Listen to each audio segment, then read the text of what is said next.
തമ്പുരാനെ, വിശുദ്ധ കുരിശിൻ്റെ അടയാളത്താൽ ഞങ്ങളുടെ ശത്രുക്കളിൽ നിന്ന് ഞങ്ങളെ രക്ഷിക്കുക.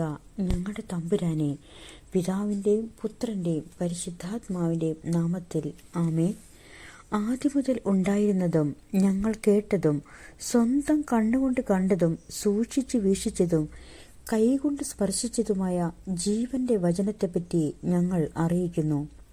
വിശുദ്ധ യോഹന്നാൻ എഴുതിയ 1-ാം ലേഖനത്തിൻ്റെ 1-ാം അധ്യായം 1-ാം തിരുവചനമാണ് നാം വായിച്ചു കേട്ടത്.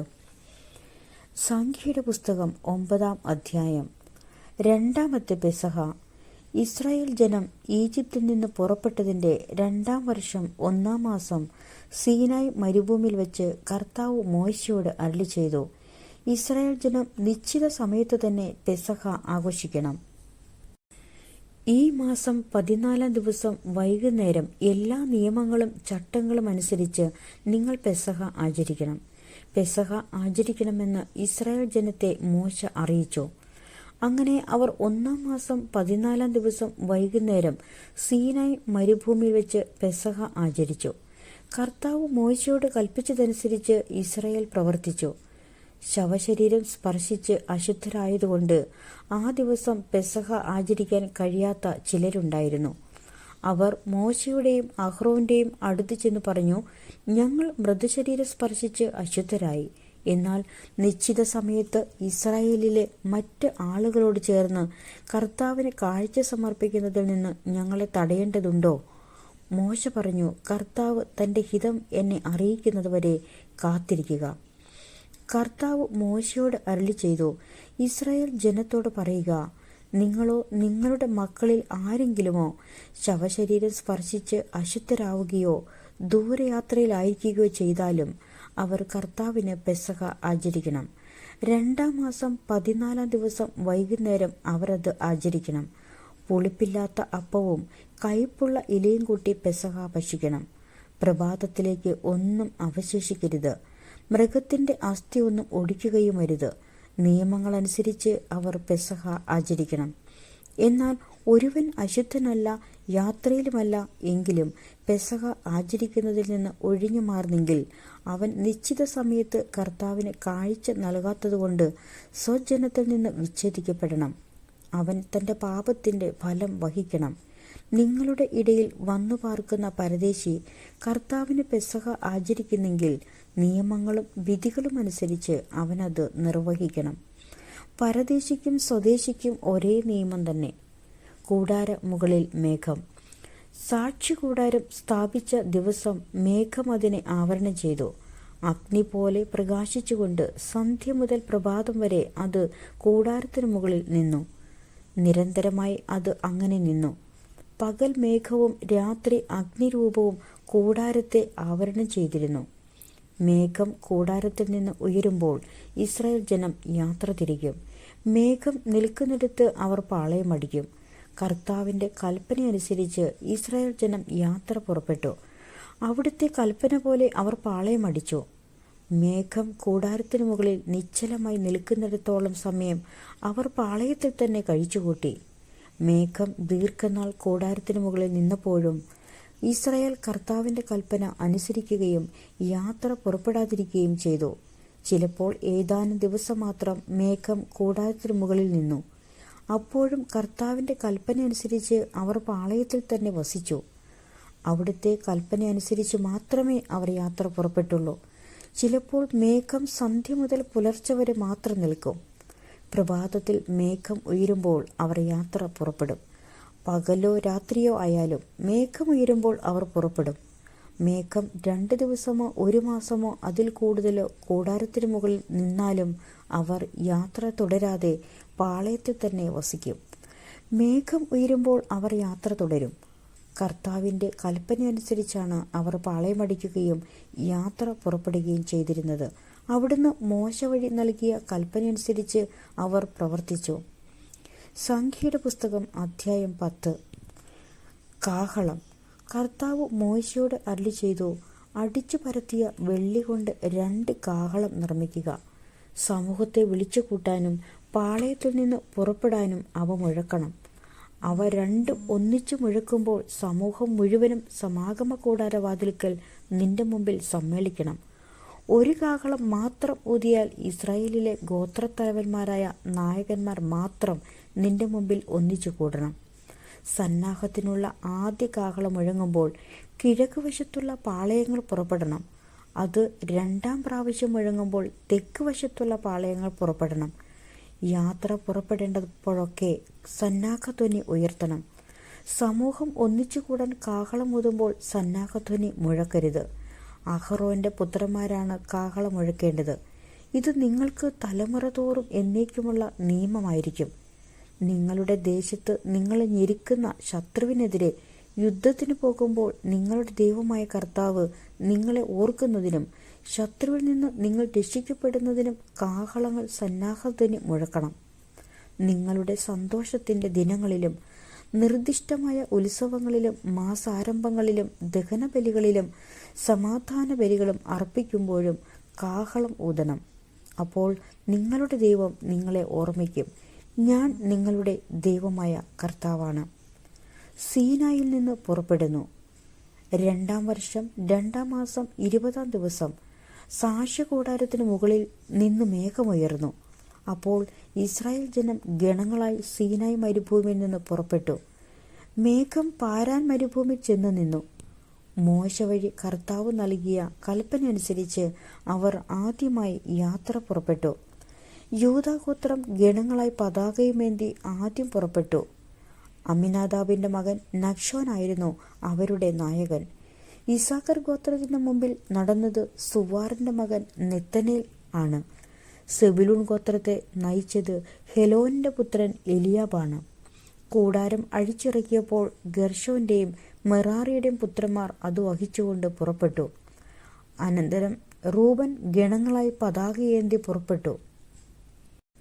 ഷെദയൂറിന്റെ മകൻ എലിസൂർ അവരുടെ മുമ്പിൽ നടന്നു. ശിമിയോൻ ഗോത്രത്തിന്റെ മുമ്പിൽ നടന്നത് സുരിഷദ്യായുടെ മകൻ ഷെലൂമേലാണ്. ഗാദ് ഗോത്രത്തെ നയിച്ചത് റെവുവേലിന്റെ മകൻ എലിയാസാഫാത്രേ. അതിനുശേഷം വിശുദ്ധ വസ്തുക്കൾ വഹിച്ചുകൊണ്ട് കൊഹാത്തിന്റെ പുത്രന്മാർ പുറപ്പെട്ടു. അവർ എത്തുന്നതിന് മുമ്പ് സാക്ഷ്യകൂടാരം സ്ഥാപിക്കപ്പെട്ടു. തുടർന്ന് എഫ്രായിം ഗോത്രം ഗണങ്ങളായി പതാകയേന്തി പുറപ്പെട്ടു. അവരുടെ നായകൻ അമ്മിഹൂദിന്റെ മകൻ എലിശാമ ആയിരുന്നു. മനാസെ ഗോത്രത്തിന്റെ മുമ്പിൽ നടന്നത് പെദാക്സൂറിന്റെ മകൻ ഗമാലിയിലാണ്. ബെഞ്ചമിൻ ഗോത്രത്തെ നയിച്ചത് ഗിദിയോനിയുടെ മകൻ അബിദാൻ. ദാൻ ഗോത്രം അണികളായി പതാകയേന്തി എല്ലാ സംഘങ്ങളുടെയും പിൻനിരയായി പുറപ്പെട്ടു. അമ്മിഷദായുടെ മകൻ അഹിയേസർ അവരുടെ മുമ്പിൽ നടന്നു. ആഷേർ ഗോത്രത്തിന് മുമ്പിൽ നടന്നത് ഒക്രാന്റെ മകൻ പഗീലാണ്. നഫ്താലി ഗോത്രത്തെ നയിച്ചത് ഏനാന്റെ മകൻ അഹീറ. അണികളായി യാത്ര പുറപ്പെട്ടപ്പോൾ ഇസ്രായേൽ ഈ ക്രമത്തിലാണ് നീങ്ങിയിരുന്നത്.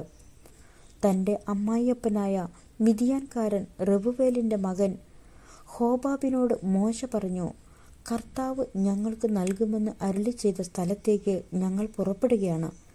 ഞങ്ങളുടെ കൂടെ വരിക, നിനക്ക് നന്മയുണ്ടാകും. കാരണം കർത്താവ് ഇസ്രായേലിന് നന്മ വാഗ്ദാനം ചെയ്തിട്ടുണ്ട്. അവൻ പറഞ്ഞു, ഞാൻ വരുന്നില്ല. എൻ്റെ ദേശത്തേക്കും ബന്ധുക്കളുടെ അടുത്തേക്കും ഞാൻ മടങ്ങിപ്പോകുന്നു. അപ്പോൾ മോശ പറഞ്ഞു, ഞങ്ങളെ വിട്ടുപോകരുതെന്ന് ഞാൻ അപേക്ഷിക്കുന്നു. കാരണം മരുഭൂമിയിൽ പാളയമടിക്കേണ്ടതെങ്ങനെയെന്ന് നിനക്കറിയാം. നീ ഞങ്ങൾക്ക് മാർഗദർശിയായിരിക്കും. നീ ഞങ്ങളോടുകൂടെ വരികയാണെങ്കിൽ കർത്താവ് ഞങ്ങൾക്ക് നൽകുന്ന സമൃദ്ധിയിൽ നിനക്ക് പങ്കു ലഭിക്കും. അവർ കർത്താവിൻ്റെ പർവ്വതത്തിൽ നിന്ന് പുറപ്പെട്ട് 3 ദിവസം യാത്ര ചെയ്തു. അവർക്ക് ഒരു വിശ്രമസ്ഥലം ആരാഞ്ഞുകൊണ്ട് കർത്താവിൻ്റെ വാഗ്ദാന പേടകം അവരുടെ മുമ്പിൽ പോയിരുന്നു. അവർ പാളയത്തിൽ നിന്ന് പുറപ്പെട്ട് യാത്ര ചെയ്തപ്പോഴെല്ലാം കർത്താവിൻ്റെ മേഘം പകൽ സമയം അവർക്ക് മീതെ ഉണ്ടായിരുന്നു.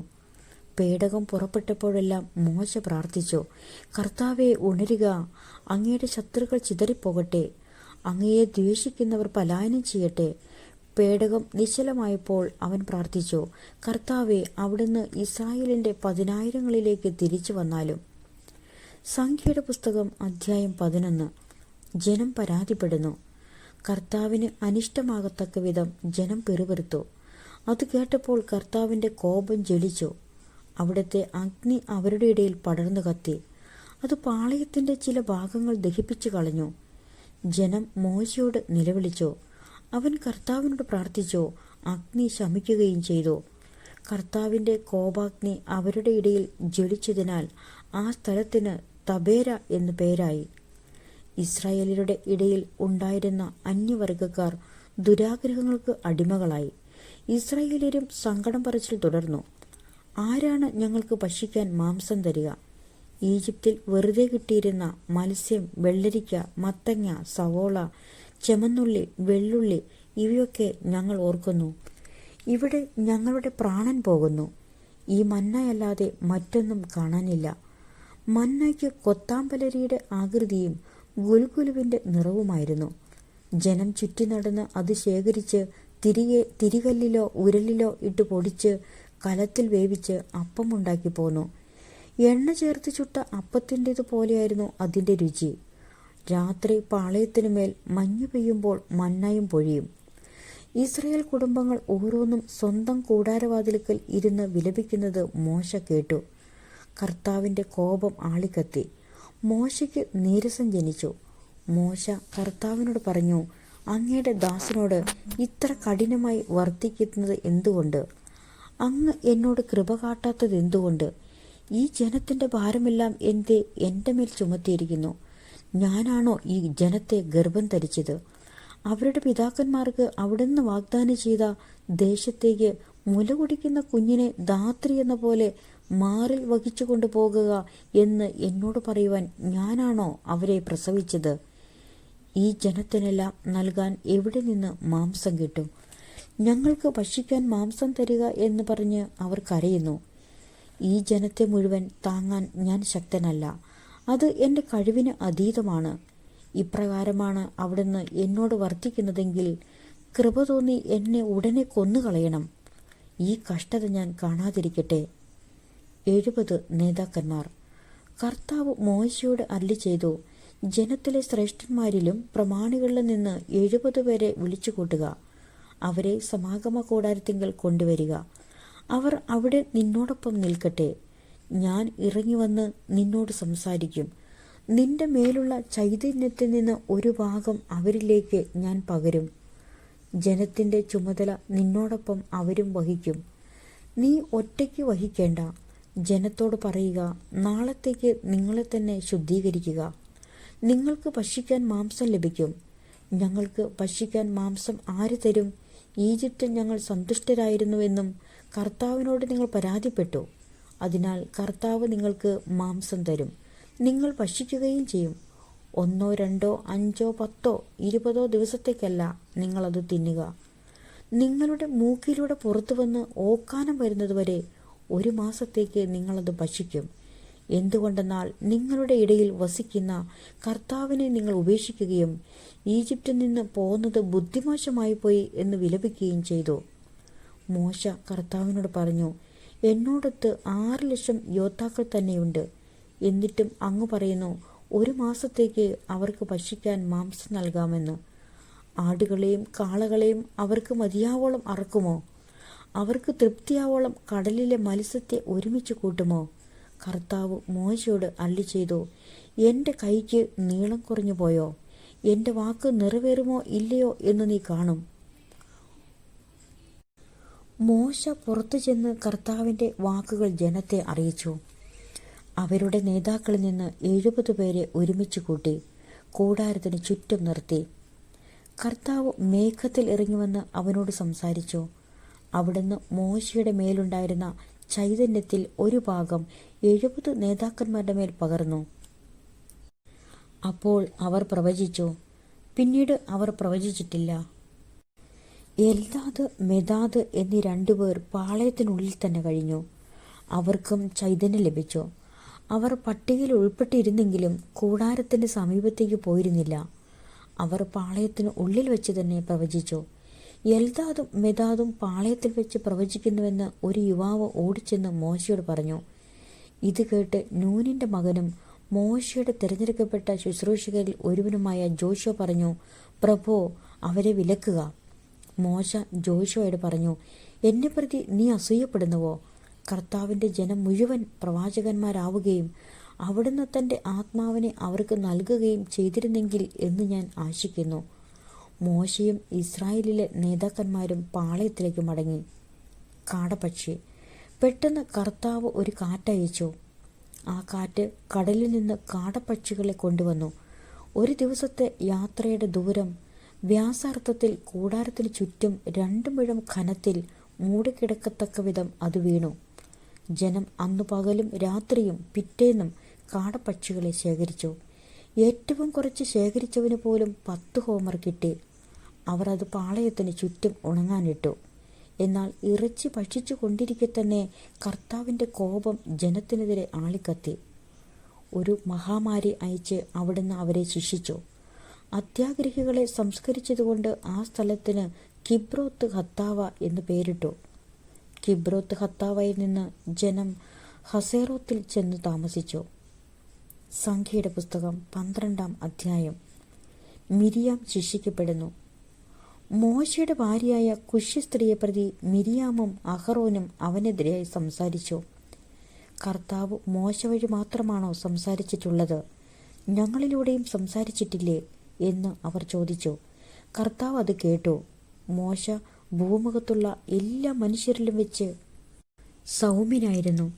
കർത്താവ് ഉടനെ തന്നെ മോശയോടും അഹ്റോനോടും മിരിയാമിനോടും പറഞ്ഞു, നിങ്ങൾ മൂവരും പുറത്ത് സമാഗമ കൂടാരത്തിലേക്ക് വരുവിൻ. അവർ വെളിയിൽ വന്നു. കർത്താവ് മേഘസ്തംഭത്തിൽ ഇറങ്ങി വന്നു സമാഗമ കൂടാര വാതിൽക്കൽ നിന്നിട്ട് അഹ്റോനെയും മിരിയാമിനെയും വിളിച്ചു. അവർ മുന്നോട്ട് ചെന്നു. അവിടുന്ന് അരുളി ചെയ്തു, എൻ്റെ വചനം ശ്രവിക്കുക. നിങ്ങളുടെ ഇടയിൽ ഒരു പ്രവാചകനുണ്ടെങ്കിൽ കർത്താവായ ഞാൻ ദർശനത്തിൽ അവന് എന്നെ തന്നെ വെളിപ്പെടുത്തി കൊടുക്കും. സ്വപ്നത്തിൽ അവനോട് സംസാരിക്കുകയും ചെയ്യും. എൻ്റെ ദാസനായ മോശയുടെ കാര്യത്തിൽ അങ്ങനെയല്ല. അവനെ എൻ്റെ ഭവനത്തിൻ്റെ മുഴുവൻ ചുമതലയും ഏൽപ്പിച്ചിരിക്കുന്നു. അവ്യക്തമായിട്ടല്ല, സ്പഷ്ടമായി മുഖാഭിമുഖം അവനുമായി ഞാൻ സംസാരിക്കുന്നു. അവൻ കർത്താവിൻ്റെ രൂപം കാണുകയും ചെയ്യുന്നു. അങ്ങനെയിരിക്കെ എൻ്റെ ദാസനായ മോശയ്ക്കെതിരായി സംസാരിക്കാൻ നിങ്ങൾ ഭയപ്പെടാതിരുന്നതെന്ത്? കർത്താവിൻ്റെ കോപം അവർക്കെതിരെ ജ്വലിച്ചു. അവിടുന്ന് അവരെ വിട്ടുപോയി. കൂടാരത്തിൻ്റെ മുകളിൽ നിന്ന് മേഘം നീങ്ങിയപ്പോൾ മിരിയാം കുഷ്ഠം പിടിച്ച് മഞ്ഞുപോലെ വെളുത്തു. അഹ്റോൻ തിരിഞ്ഞു നോക്കിയപ്പോൾ അവൾ കുഷ്ഠരോഗിയായി തീർന്നത് കണ്ടു. അഹ്റോൻ മോശയോട് പറഞ്ഞു, പ്രഭോ, ഞങ്ങൾ ബുദ്ധിഹീനമായിട്ടാണ് പ്രവർത്തിച്ചത്. ആ പാപം ഞങ്ങളുടെ മേൽ ചുമത്തരുതേ. ഗർഭപാത്രത്തിൽ നിന്ന് പുറത്തു വരുമ്പോൾ തന്നെ ശരീരം പകുതി അഴുകിയിരിക്കുന്ന മരിച്ച ശിശുവിനെ പോലെ അവൾ ആകരുതേ. മോശ കർത്താവിനോട് നിലവിളിച്ചു, ഞാൻ കേണപേക്ഷിക്കുന്ന ദൈവമേ, അവളെ സുഖപ്പെടുത്തണമേ. കർത്താവ് മോശയോട് പറഞ്ഞു, തൻ്റെ അപ്പൻ മുഖത്ത് തുപ്പിയാൽ പോലും അവൾ 7 ദിവസം ലജ്ജിച്ചിരിക്കയില്ലേ? 7 ദിവസം അവളെ പാളയത്തിന് പുറത്തു പാർപ്പിക്കുക, അതിനുശേഷം അകത്തു കൊണ്ടുവരാം. അങ്ങനെ മിരിയാമിനെ 7 ദിവസത്തേക്ക് പാളയത്തിൽ നിന്ന് പുറത്താക്കി. അവളെ അകത്ത് പ്രവേശിപ്പിക്കുന്നതുവരെ ജനം യാത്ര പുറപ്പെട്ടില്ല. അതിനുശേഷം അവർ ഹസേറോത്തിൽ നിന്ന് പുറപ്പെട്ട് പാരാൻ മരുഭൂമിയിൽ പാളയമടിച്ചു. സംഖ്യയുടെ പുസ്തകം അധ്യായം 13. കാനാൻ ദേശം ഉറ്റുനോക്കുന്നു. കർത്താവ് മോശയോട് അരുളി ചെയ്തു, ഞാൻ ഇസ്രായേലിന് നൽകുന്ന കാനാൻ ദേശം ഉറ്റുനോക്കാൻ ഓരോ ഗോത്രത്തിൽ നിന്ന് ഓരോ നേതാവിനെ അയക്കുക. കർത്താവിൻ്റെ കൽപ്പനയനുസരിച്ച് പാരാൻ മരുഭൂമിയിൽ നിന്ന് മോശ അവരെ അയച്ചു. അവർ ഇസ്രായേലിലെ തലവന്മാരായിരുന്നു. അയച്ചത് ഇവരെയാണ്: റൂബൻ ഗോത്രത്തിൽ നിന്ന് സക്കൂറിൻ്റെ മകൻ ഷമ്മുവ, ഷെമിയോൻ ഗോത്രത്തിൽ നിന്ന് ഹോറിയുടെ മകൻ ഷാഫാത്ത്, യൂദാ ഗോത്രത്തിൽ നിന്ന് യെഫുന്നയുടെ മകൻ കാലബ്, ഇസാക്കർ ഗോത്രത്തിൽ നിന്ന് ജോസഫിൻ്റെ മകൻ ഈഗാൾ, എഫ്രായിം ഗോത്രത്തിൽ നിന്ന് നൂനിൻ്റെ മകൻ ഹൊശയ, ബെഞ്ചമിൻ ഗോത്രത്തിൽ നിന്ന് റാഫുവിൻ്റെ മകൻ പൽത്തി, സെബുലൂൺ ഗോത്രത്തിൽ നിന്ന് സോദിയുടെ മകൻ ഗദിയേൽ, ജോസഫിൻ്റെ മനാസി ഗോത്രത്തിൽ നിന്ന് സൂസിയുടെ മകൻ ഗദ്ദി, ദാൻ ഗോത്രത്തിൽ നിന്ന് ഗമല്ലിയുടെ മകൻ അമ്മിയേൽ, ആശേർ ഗോത്രത്തിൽ നിന്ന് മിഖായേലിൻ്റെ മകൻ സെത്തൂർ, നഫ്താലി ഗോത്രത്തിൽ നിന്ന് വോഫസിയുടെ മകൻ നഹ്ബി, ഗാദ് ഗോത്രത്തിൽ നിന്ന് മാക്കിയുടെ മകൻ ഗബുവേൽ. ദേശം ഉറ്റുനോക്കാൻ മോശ അയച്ചവരാണ് ഇവർ: നൂനിൻ്റെ മകൻ ഹോശയ്ക്ക് മോശ ജോഷുവ എന്ന പേര് കൊടുത്തു. ചാരവൃത്തിക്ക് അയക്കുമ്പോൾ മോശ അവരോട് ഇങ്ങനെ പറഞ്ഞു: ഇവിടെ നിന്ന് നെഗബിലേക്ക് തുടർന്ന് മലമ്പ്രദേശത്തേക്കും പോകുവിൻ. നാട് ഏതുവിധമുള്ളതാണ്? അവിടുത്തെ ജനതകൾ ശക്തരോ ബലഹീനരോ? അവർ എണ്ണത്തിൽ കുറവോ കൂടുതലോ? അവർ വസിക്കുന്ന സ്ഥലം നല്ലതോ ചീത്തയോ? അവർ വസിക്കുന്ന നഗരങ്ങൾ വെറും കൂടാരങ്ങളോ മതിൽ കെട്ടി ഉറപ്പിച്ചതോ? ഭൂമി ഫലപുഷ്ടി ഉള്ളതോ അല്ലാത്തതോ? വൃക്ഷസമ്പത്തുള്ളതോ ഇല്ലാത്തതോ എന്ന് പരിശോധിക്കണം. ധൈര്യം അവലംബിക്കുവിൻ. ആ ദേശത്തു നിന്ന് കുറച്ച് ഫലങ്ങളും കൊണ്ടുവരണം. മുന്തിരി പഴുത്തു തുടങ്ങുന്ന കാലമായിരുന്നു അത്. അവർ പോയി സിൻ മരുഭൂമി മുതൽ ഹമാത്തിന്റെ കവാടത്തിനടുത്ത് റഹോബ് വരെയുള്ള പ്രദേശം രഹസ്യമായി നിരീക്ഷിച്ചു. അവർ നെഗബ് കടന്ന് ഹെബ്രോണിലെത്തി. അവിടെ അനാക്കിന്റെ പിന്തുടർച്ചക്കാരായ അഹിമാൻ, ശേഷായി, തൽമായി എന്നിവർ വസിച്ചിരുന്നു. ഹെബ്രോൺ ഈജിപ്തിലെ സോവാനിനേക്കാൾ 7 വർഷം മുൻപ് പണിതതാണ്. അവർ എഷ്കോൾ താഴ്വരയിൽ നിന്ന് ഒരു മുന്തിരിക്കൊമ്പ് കുലയോടുകൂടി മുറിച്ചെടുത്തു. 2 പേർ കൂടി തണ്ടിന്മേൽ ചുമന്നുകൊണ്ടുപോന്നു. കുറെ മാതളപ്പഴവും അത്തിപ്പഴവും അവർ കൊണ്ടുവന്നു. ഇസ്രായേൽക്കാർ മുന്തിരിക്കുല മുറിച്ചെടുത്തത് നിമിത്തം ആ സ്ഥലത്തിന് എഷ്കോൾ താഴ്വര എന്ന പേര് കിട്ടി. 40 ദിവസത്തെ രഹസ്യ നിരീക്ഷണത്തിന് ശേഷം അവർ മടങ്ങി. അവർ പാരാൻ മരുഭൂമിയിലുള്ള കാദേശിൽ വന്ന് മോശയെയും അഹ്റോനെയും ഇസ്രായേൽ ജനം മുഴുവനെയും വിവരമറിയിച്ചു. ആ ദേശത്തെ പഴങ്ങൾ കാണിക്കുകയും ചെയ്തു. അവർ അവനോട് പറഞ്ഞു: നീ പറഞ്ഞയച്ച ദേശത്ത് ഞങ്ങൾ ചെന്നു. പാലും തേനും ഒഴുകുന്നതാണ് അത്. ഇതാ അവിടുത്തെ പഴങ്ങൾ. എന്നാൽ അവിടുത്തെ ജനങ്ങൾ മല്ലന്മാരാണ്. പട്ടണങ്ങൾ വളരെ വിശാലവും കോട്ടകളാൽ ചുറ്റപ്പെട്ടതുമാണ്. മാത്രമല്ല, അനാക്കിന്റെ വർഗക്കാരെയും ഞങ്ങൾ അവിടെ കണ്ടു. അമലേക്കർ നെഗബിലും ഹിത്യരും ജബൂസിരും അമോര്യരും പർവ്വതങ്ങളിലും കാനാന്യർ കടലോരത്തും ജോർദാൻ തീരത്തും വസിക്കുന്നു. മോശയുടെ ചുറ്റും കൂടിയ ജനത്തെ നിശബ്ദരാക്കിയിട്ട് കാലബ് പറഞ്ഞു: നമുക്ക് ഉടനെ പോയി ആ ദേശം കൈവശപ്പെടുത്താം. അത് കീഴടക്കാനുള്ള ശക്തി നമുക്കുണ്ട്. എന്നാൽ അവിടുത്തെ ജനങ്ങളെ കീഴ്പ്പെടുത്താൻ നമുക്ക് കഴിവില്ല. അവർ നമ്മേക്കാൾ ശക്തന്മാരാണ് എന്ന് അവനോടുകൂടെ പോയിരുന്നവർ അഭിപ്രായപ്പെട്ടു. അങ്ങനെ തങ്ങൾ കണ്ട സ്ഥലത്തെക്കുറിച്ച് ജനത്തിന് തെറ്റായ ധാരണ നൽകിക്കൊണ്ട് അവർ പറഞ്ഞു: ഞങ്ങൾ ഒറ്റുനോക്കിയ ദേശം അവിടെ വസിക്കാൻ ചെല്ലുന്നവരെ വിഴുങ്ങിക്കളയുന്നതാണ്. അവിടെ ഞങ്ങൾ കണ്ട മനുഷ്യരോ അതികായന്മാർ. നെഫിലിമിൽ നിന്ന് വന്ന അനാക്കിന്റെ മല്ലന്മാരായ മക്കളെ അവിടെ ഞങ്ങൾ കണ്ടു. അവരുടെ മുമ്പിൽ ഞങ്ങൾ വെറും വിട്ടിലുകളാണെന്ന് ഞങ്ങൾക്ക് തോന്നി. അവർക്ക് ഞങ്ങളെക്കുറിച്ച് അങ്ങനെ തന്നെ തോന്നിയിരിക്കണം. സംഖ്യയുടെ പുസ്തകം അധ്യായം 14. ജനം പരാതിപ്പെടുന്നു. രാത്രി മുഴുവൻ ജനം ഉറക്കെ നിലവിളിച്ചു. അവർ മോശയ്ക്കും അഹ്റോനുമെതിരായി പിറുപിറുത്തു. അവർ പറഞ്ഞു: ഈജിപ്തിൽ വെച്ച് ഞങ്ങൾ മരിച്ചിരുന്നെങ്കിൽ, ഈ മരുഭൂമിയിൽ വെച്ച് ഞങ്ങൾ മരിച്ചെങ്കിൽ, വാളിന് ഇരയാകാൻ കർത്താവ് ഞങ്ങളെ ഈ ദേശത്തേക്ക് കൊണ്ടുവന്നതെന്തിന്? ഞങ്ങളുടെ ഭാര്യമാരും കുഞ്ഞുങ്ങളും ശത്രുക്കൾക്ക് ഇരയായി തീരുമല്ലോ. ഈജിപ്തിലേക്ക് തിരികെ പോകുന്നതല്ലേ നല്ലത്. അവർ പരസ്പരം പറഞ്ഞു: നമുക്ക് ഒരു തലവനെ തിരഞ്ഞെടുത്ത് അവൻ്റെ കീഴിൽ ഈജിപ്തിലേക്ക് തിരികെ പോകാം. അപ്പോൾ മോശയും അഹ്റോനും അവിടെ ഒന്നിച്ചുകൂടിയിരുന്ന ഇസ്രായേൽ ജനത്തിന്റെ മുമ്പിൽ കമിഴ്ന്നു വീണു. ദേശം ഉറ്റുനോക്കാൻ പോയവരിൽപ്പെട്ട നൂനിന്റെ മകൻ ജോഷുവയും യെഫുന്നയുടെ മകൻ കാലബും തങ്ങളുടെ വസ്ത്രം കീറി. അവർ ഇസ്രായേൽ സമൂഹത്തോട് പറഞ്ഞു: ഞങ്ങൾ ഉറ്റുനോക്കാൻ പോയ ദേശം അതിവിശിഷ്ടമാണ്. കർത്താവ് നമ്മിൽ സംപ്രീതനാണെങ്കിൽ അവിടുന്ന് നമ്മെ അങ്ങോട്ട് നയിക്കുകയും തേനും പാലും ഒഴുകുന്ന ആ ദേശം നമുക്ക് തരികയും ചെയ്യും. നിങ്ങൾ കർത്താവിനോട് മറുതലിക്കരുത്. ആ ദേശത്തെ ജനങ്ങളെ ഭയപ്പെടുകയും അരുത്. അവർ നമുക്ക് ഇരയാണ്. ഇനി അവർക്ക് രക്ഷയില്ല. കർത്താവ് നമ്മോടുകൂടെയാണ്. അവരെ ഭയപ്പെടേണ്ടതില്ല. എന്നാൽ ജോഷുവയെയും കാലബിനെയും കല്ലെറിയണമെന്ന് സമൂഹം ഒറ്റ സ്വരത്തിൽ പറഞ്ഞു. അപ്പോൾ സമാഗമ കൂടാരത്തിൽ കർത്താവിൻ്റെ മഹത്വം ഇസ്രായേലിന് പ്രത്യക്ഷമായി. മോശയുടെ മാധ്യസ്ഥം. കർത്താവ് മോശയോട് അരുളി ചെയ്തു: ഈ ജനം എത്രത്തോളം എന്നെ പ്രകോപിപ്പിക്കും? അവരുടെ മധ്യേ ഞാൻ പ്രവർത്തിച്ചിട്ടുള്ള അടയാളങ്ങൾ കണ്ടിട്ടും എത്രനാൾ എന്നെ അവർ വിശ്വസിക്കാതിരിക്കും? ഞാൻ അവരെ മഹാമാരി കൊണ്ട് പ്രഹരിച്ച് നിർമൂലനം ചെയ്യും. എന്നാൽ അവരെക്കാൾ വലുതും ശക്തവുമായ ഒരു ജനതയെ നിന്നിൽ നിന്ന് പുറപ്പെടുവിക്കും. മോശ കർത്താവിനോട് പറഞ്ഞു, ഈജിപ്തുകാർ ഇതേപ്പറ്റി കേൾക്കും. അവിടുത്തെ ശക്തമായ കരമാണല്ലോ ഈ ജനത്തെ അവരുടെ ഇടയിൽ നിന്ന് കൊണ്ടുപോകുന്നത്. ഈ ദേശത്ത് വസിക്കുന്നവരോടും അവർ ഇക്കാര്യം പറയും.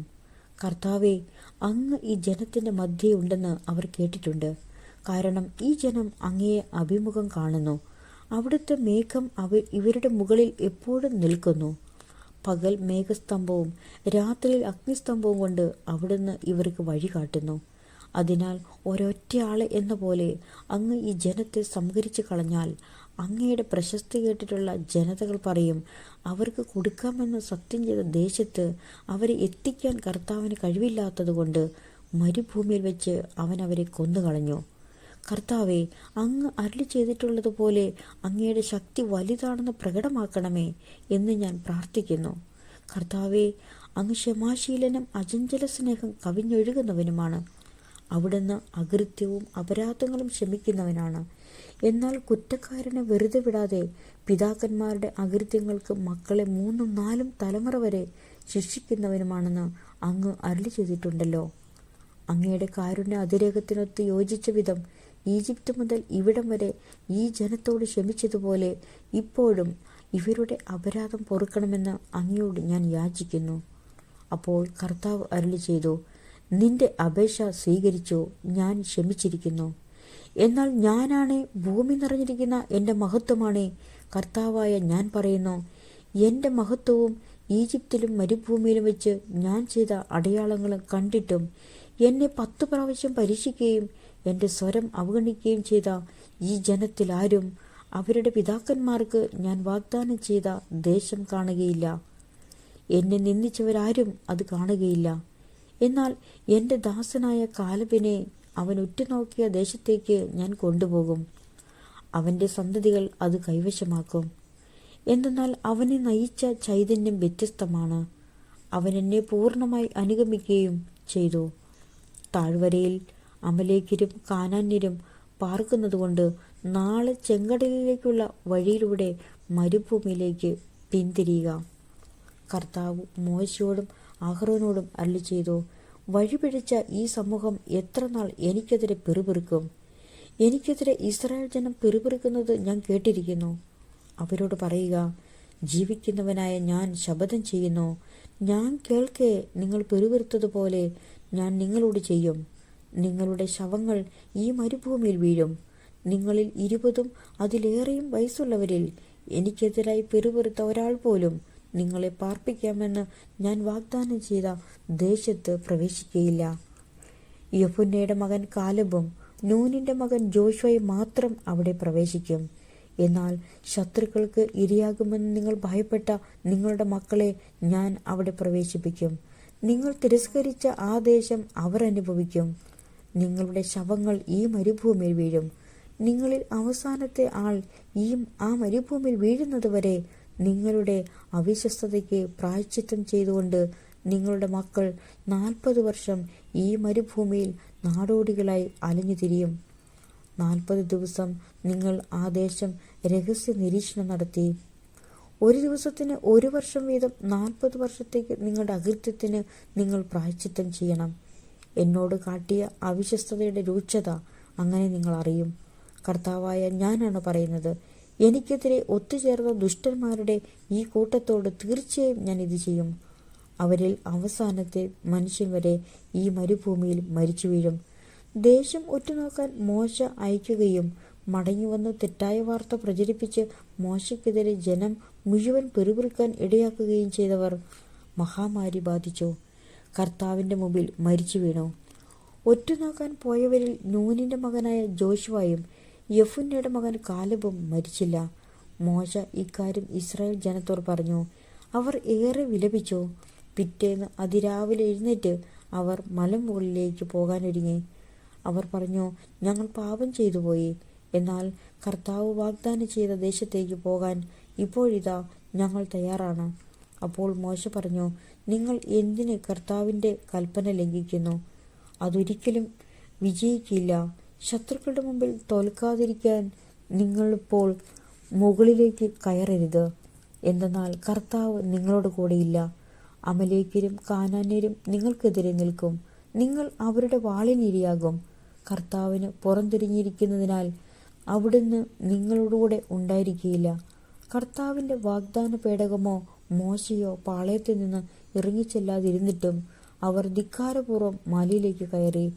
മലയിൽ പാർത്തിരുന്ന അമലേക്യരും കാനാന്യരും ഇറങ്ങിവന്ന് അവരെ ഹോർമ വരെ തോൽപ്പിച്ചോടിച്ചു. നമ്മുടെ കർത്താവായ മിശിഹായ്ക്ക് സ്തുതി. സ്വർഗസ്ഥനായ ഞങ്ങളുടെ പിതാവേ, അങ്ങയുടെ നാമം പൂജിതമാകണമേ. അങ്ങയുടെ രാജ്യം വരണമേ. അങ്ങയുടെ തിരുമനസ്സ് സ്വർഗത്തിലെ പോലെ ഭൂമിയിലുമാകണമേ. അന്നന്ന് വേണ്ടുന്ന ആഹാരം ഇന്ന് ഞങ്ങൾക്ക് തരണമേ. ഞങ്ങളോട് തെറ്റ് ചെയ്യുന്നവരോട് ഞങ്ങൾ ക്ഷമിച്ചിരിക്കുന്നത് പോലെ ഞങ്ങളുടെ തെറ്റുകളും ഞങ്ങളോട് ക്ഷമിക്കണമേ.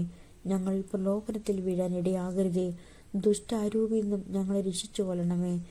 നന്മ നിറഞ്ഞ മറിയമേ സ്വസ്തി, കർത്താവ് അങ്ങയുടെ കൂടെ സ്ത്രീകളിൽ അങ്ങ് അനുഗ്രഹിക്കപ്പെട്ടവളാവുന്നു. അങ്ങയുടെ ഉദരത്തിൻ ഫലമായി ഈശോ അനുഗ്രഹിക്കപ്പെട്ടവനാവുന്നു. പരിശുദ്ധ മറിയമേ, തമ്പുരാൻ്റെ അമ്മേ, പാപികളായ ഞങ്ങൾക്ക് വേണ്ടി ഇപ്പോഴും ഞങ്ങളുടെ മരണസമയത്തും തമ്പുരാനോട് അപേക്ഷിച്ചു കൊള്ളണമേ.